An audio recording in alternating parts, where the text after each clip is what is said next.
When you hear the phrase draft bust, what usually comes to mind? A player who did not work hard? Somebody who could not adjust to the speed and physicality of the professional game? For Reggie Williams, the story is a lot more complicated. He entered the league carrying the kind of massive, franchise-saving expectations that can either build a legend or break a young man's spirit.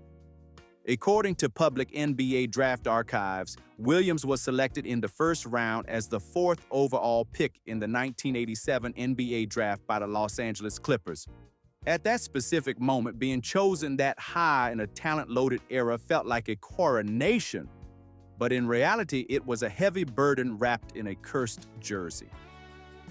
The Clippers in the late 1980s were notoriously dysfunctional, plagued by a toxic front office culture and a constant cycle of losing.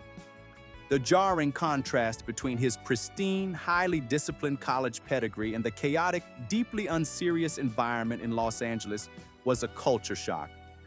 Reporters noted at the time that the organization lacked the veteran leadership necessary to guide a highly touted rookie, leaving him to navigate the professional waters completely blind. So why did his reputation start cracking almost the moment he put on that uniform? Who was actually in charge of developing him behind closed doors, and why did the losing immediately start to erode his confidence? Decades later, the consensus on what went wrong remains firmly tied to the dysfunction of that specific front office. In a July 2021 podcast interview, sports writer Bill Simmons looked back at that pivotal draft night and noted, quote, "I still feel like if Reggie Williams goes to a different team, his entire career is different. The Clippers' stamp went right on him." That stamp would prove incredibly difficult to wash off. But to understand the sheer shock of his sudden professional struggles, you have to rewind just a few years to the asphalt of Baltimore and an unprecedented high school winning streak where losing simply was not in his vocabulary. Before the heavy expectations of the professional league weighed him down, Reggie Williams was a basketball god in a city that treats the sport like a religion. The creation of his regional legend started at Paul Laurence Dunbar High School in Baltimore. He was not just playing good basketball, he was the anchor of a lineup that is still whispered about in barbershops today. Playing alongside future NBA staples like Muggsy Bogues, Reggie Lewis, and David Wingate, Williams was the undisputed star of a roster that simply destroyed everyone in their path. According to historical high school sports records, the Dunbar Poets achieved absolute perfection. During the 1981 to 1982 season, they finished 29-0. The following year, during his senior campaign, they went 31-0. Television and newspaper coverage at the time focused on their untouchable aura, treating them more like a touring professional squad than a group of teenagers. By 1983, they were officially ranked first in the entire nation by USA Today, and Reggie himself was formally named Mr. Basketball USA. He was the king of the court, operating within a perfectly oiled machine. But that level of early, uninterrupted perfection raises a serious question about his long-term development. When you are surrounded by three other future NBA players in high school, the game comes incredibly easy, and the ball always finds you in the right spot. How did playing on an absolute super team mask his potential struggles with carrying a bad, disorganized roster later in life? As the absolute cornerstone of the greatest high school team ever assembled, his transition to the brutal, deeply physical Big East College Conference in the fall of 1983 seemed destined to be just as flawless. Leaving the comfort of Baltimore, Reggie made the immediate jump to college greatness under the strict, intimidating guidance of Coach John Thompson at Georgetown University. The Big East Conference in the early 1980s was a grueling, elbows-out battleground, but Georgetown was the premier powerhouse. Reggie walked in as a freshman and joined a roster anchored by the legendary Patrick Ewing. He was no longer the sole focus of the defense, but instead of fading into the background, he miraculously stole the spotlight on the biggest stage imaginable. According to NCAA box scores, in the 1984 National Championship game against the fierce University of Houston squad, a freshman Reggie Williams exploded for 19 points and grabbed 7 rebounds, leading his team to an 84-75 victory. Stepping up when the pressure was at its absolute highest, he showed a level of poise that stunned seasoned analysts. In tournament public records, it is forever etched that this first-year player was named the most valuable player of the championship game. He had reached the absolute mountaintop of amateur sports before he even finished his first year of college. Television coverage at the time focused on his ice-cold demeanor and his seemingly limitless ceiling. But looking back, you have to wonder about the psychological weight of that early victory.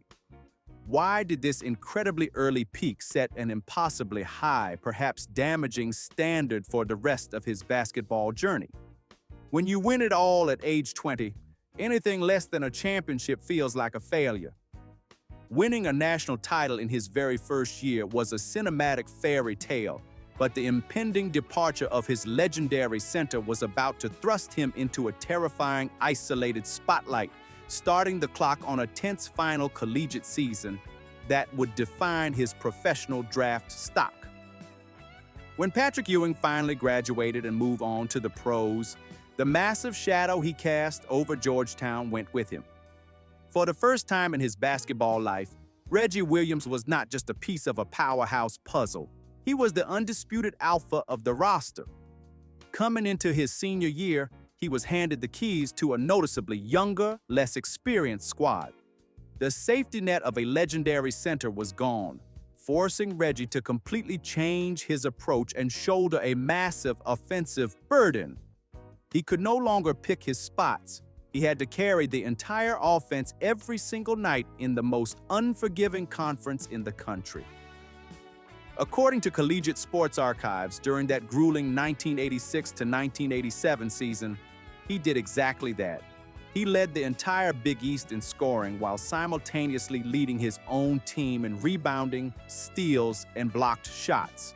It was a statistical masterpiece of a season. Reporters noted at the time that his sheer willpower was dragging an otherwise overmatched team to victories they had no business winning.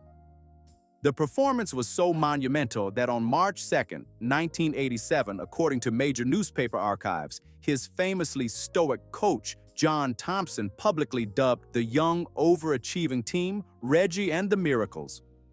But that incredible solo effort created a dangerous illusion. What changed in his playing style during this season that made NBA scouts falsely think he could single-handedly save a dead professional franchise? Front offices saw a player carrying a weak roster in college and assumed he could do the exact same thing in the professional ranks. It was a fundamentally flawed evaluation that would cost him dearly. He left the collegiate ranks as absolute basketball royalty, entirely unaware that the Los Angeles front office preparing to dial his number on draft night was widely considered a professional graveyard.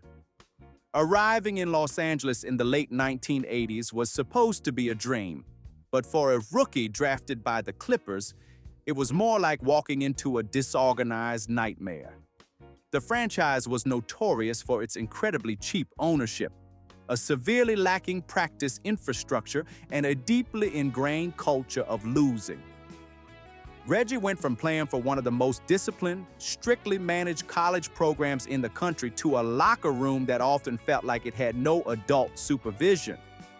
According to official NBA career logs, his first 2 seasons from 1987 to 1989 were spent floundering at the absolute bottom of the league standings. There were undeniable flashes of the brilliant scoring that made him a legend in Baltimore and Washington. According to official GameBox scores, on December 12, 1987, the young forward scored 34 points and pulled down 8 rebounds in a tough, hard-fought loss against the Seattle Supersonics. Moments like that proved the physical talent was absolutely there. But television coverage at the time focused on the blowout losses and the erratic rotations that made it impossible for a rookie to establish any kind of rhythm. So, who was actually around to guide him when things started to change? And why did his confidence seemingly evaporate in Los Angeles? Unlike top draft picks who were brought along slowly behind steady veterans, Reggie was thrown into the fire of a chaotic offense without a safety net. Despite his occasional explosions of scoring, the chaotic environment eroded his consistency, and harsh rumors about his mental toughness began to bleed into the daily press. By his second year in the league, the media narrative surrounding Reggie Williams had taken a painful turn. The brilliant, unflappable collegiate champion was suddenly being painted as an unfulfilled talent, struggling to adapt to the speed and pressure of the NBA. The front office, desperate to show progress to an apathetic fan base, began to quietly panic. That season, the press was writing about a growing locker room isolation, portraying a young man who was reportedly withdrawing as the losses piled up. Why did the stories stop being just about basketball and turn into a bitter front office blame game by his second year? When a high draft pick fails to instantly turn a bad team around, management rarely blames their own lack of development staff. Instead, the narrative shifted entirely onto the player. The expectations of being a franchise savior completely overshadowed the reality that he was ultimately a very solid player forced into the wrong role. According to statistical databases, his finalized professional career scoring average would settle at 12.5 points per game. A respectable number for a role player, but a stark drop from his collegiate scoring titles. The relationship between the player and the organization fractured beyond repair. The front office finally lost their patience with the former collegiate most valuable player, completely abandoning their investment.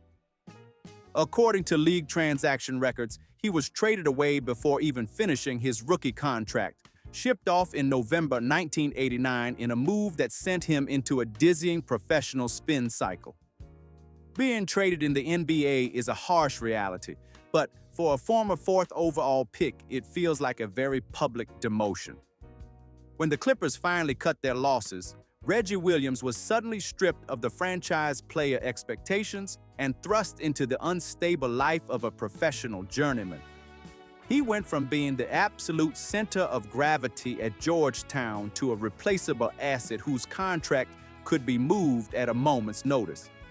According to historical player movement archives, he spent the 1989 to 1990 season playing for the Cleveland Cavaliers, logging just a partial campaign in the Midwest before management decided to shuffle their roster yet again. Reporters noted at the time that while he was physically present and contributing off the bench, the constant moving was taking a serious psychological toll. Following that brief stint in Cleveland, the story took a painful turn. Reportedly, as he bounced between cities, whisper campaigns questioned whether he still had the passion for the game or if the toxic experience in Los Angeles had permanently damaged his drive. How does a former national champion avoid falling out of the league entirely when executives start viewing him as damaged goods? He simply had to pack his bags and keep moving. According to historical trade logs, he was shipped to the San Antonio Spurs in 1990, forced to relocate and learn a new playbook before the calendar year even ended. The psychological toll of being viewed as a depreciating asset rather than a star was heavy, and the clock on his career was ticking loudly. Shuffled between 3 different franchises in barely 3 years, the former phenom needed a complete career reinvention to survive, and he unexpectedly found his lifeline in a transaction that sent him straight into the high altitudes of the Rocky Mountains. When a player gets passed around the league that quickly, the front offices are usually writing his professional obituary. But arriving in Denver forced Reggie to take a hard look in the mirror and completely rebuild his game from the ground up. He found stability, maturity, and a brand new identity wearing the Nuggets uniform. He stopped trying to be the high-scoring savior that Los Angeles demanded and embraced his physical tools, transforming from an expected superstar to a gritty, high-end role player who did the dirty work on both ends of the floor. According to basketball reference sites, during the 1991 to 1992 NBA season, he played 81 games for Denver, turning his career around and averaging a career-high 18.2 points per game. But more importantly, he rebuilt his reputation on defense. Official NBA statistics from that exact same season show that he recorded a career-best 7 steals in a single game on 2 separate occasions.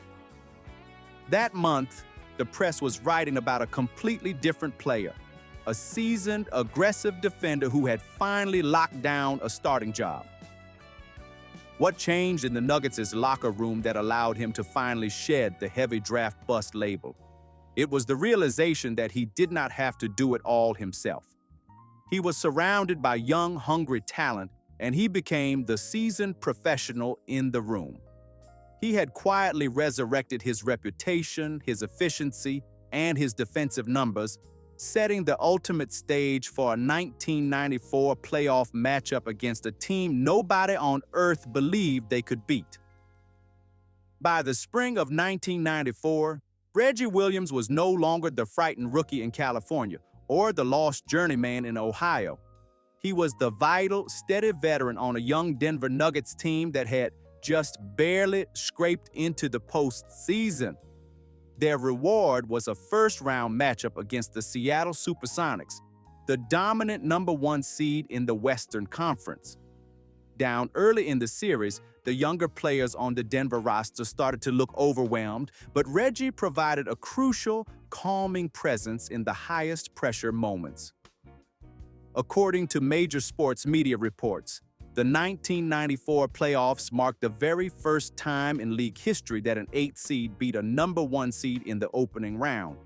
It was a historic, logic-defying run. Television broadcast records from May 8, 1994, confirmed that the Denver Nuggets officially defeated the Supersonics in a decisive, heart-stopping overtime game to complete the impossible comeback. Reggie's absolute refusal to back down helped set the tone for one of the greatest upsets in sports history. In post-game coverage, reporters noted at the time that the younger stars took the spotlight, but the rugged veteran leadership held the foundation together when the pressure peaked. Why did that specific sequence of playoff games permanently alter how NBA historians viewed the back half of his career? Because it proved beyond a shadow of a doubt that he was a winner who could impact winning basketball when placed in a healthy environment.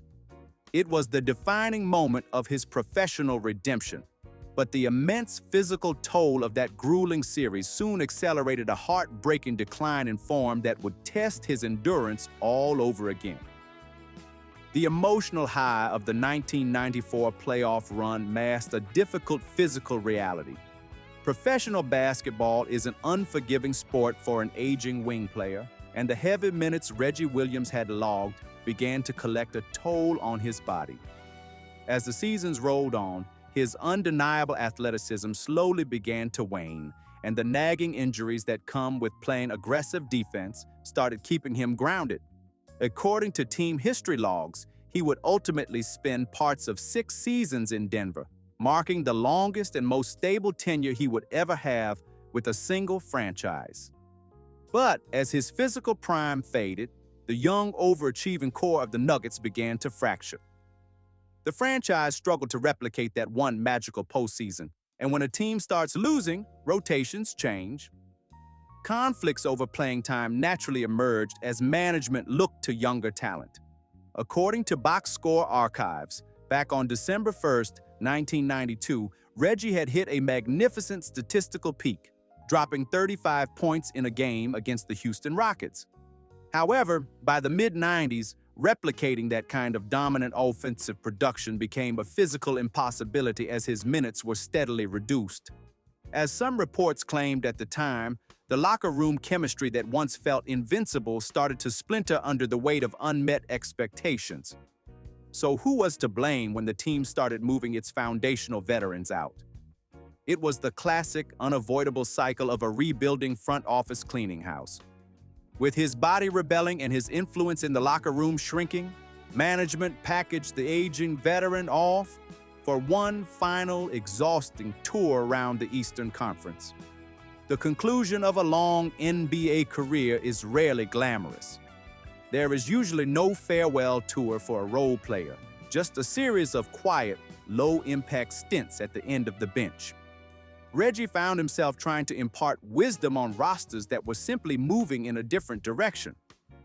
According to league retirement records, his playing days quietly wound down during the 1996 to 1997 season, a year spent mostly in a limited reserve role with the New Jersey Nets after a very brief stop with the Indiana Pacers.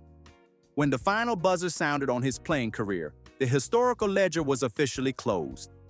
According to the official NBA registry, he walked away with finalized career totals of 7,508 points and 2,393 rebounds. It was a deeply respectable decade of work for a man many assumed would be out of the league in 3 years. Yet, the transition away from the hardwood is notoriously treacherous. Television coverage at the time rarely focused on what happened to 1990s players after the paycheck stopped, but whispered troubles often filled that silence. By some accounts, the sudden loss of a structured professional schedule and a steady mass of income brought severe personal hurdles. As some reports claimed, generalized financial whispers began to follow him, a tragically common reality for players of his era who received very little post-career guidance. The abrupt exit from the professional spotlight pushed him into an uncertain reality, eventually leading him to seek out the one environment that still made perfect sense. He headed back to the high school gyms where he once ruled, but this time he was walking into a very different kind of war. Stepping onto the sidelines as a high school head coach requires a completely different kind of patience, especially when your own standard of excellence was forged by absolute legends of the sport. Reggie Williams returned to his roots in the grassroots basketball scene, intent on bringing the strict old-school NBA mentality he learned from John Thompson to a new generation of teenagers.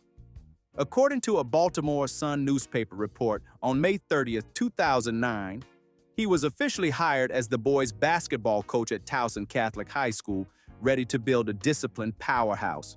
He demanded accountability, rigorous defense, and a team-first approach. Reporters noted at the time that his presence brought an immediate serious spotlight to the programs he took over. Following the closure of Towson Catholic, he stayed in the region. According to local news announcements, in 2010, he took over the prestigious coaching position at Archbishop Carroll High School in Washington, D.C. It felt like a perfect homecoming, a local college hero returning to mold the city's youth. But why did the intense, no-excuses coaching methods that worked so beautifully in the 1980s trigger such a massive backlash in the 2010s? The landscape of amateur basketball had fundamentally shifted. Reggie was dealing with an era of highly customized training, highlight tapes, and families expecting immediate collegiate exposure. He firmly believed he was building character through adversity, but the rigid, uncompromising expectations of a former professional were about to violently collide with angry parents and an impatient school administration. The friction between a 1980s professional and the modern grassroots basketball machine did not take long to ignite. At Archbishop Carroll, Reggie Williams ran his program like a strict college coach, demanding that playing time be earned through sweat and defensive execution, not just inherited talent. But this approach quickly alienated a vocal group of parents who viewed high school basketball primarily as a showcase for athletic scholarships. Disputed stories began circulating locally about closed-door meetings and rising tension over his harsh, unyielding style. According to major newspaper archives, on February 8, 2013, a detailed Washington Post report covered his abrupt, highly publicized resignation from the prestigious program.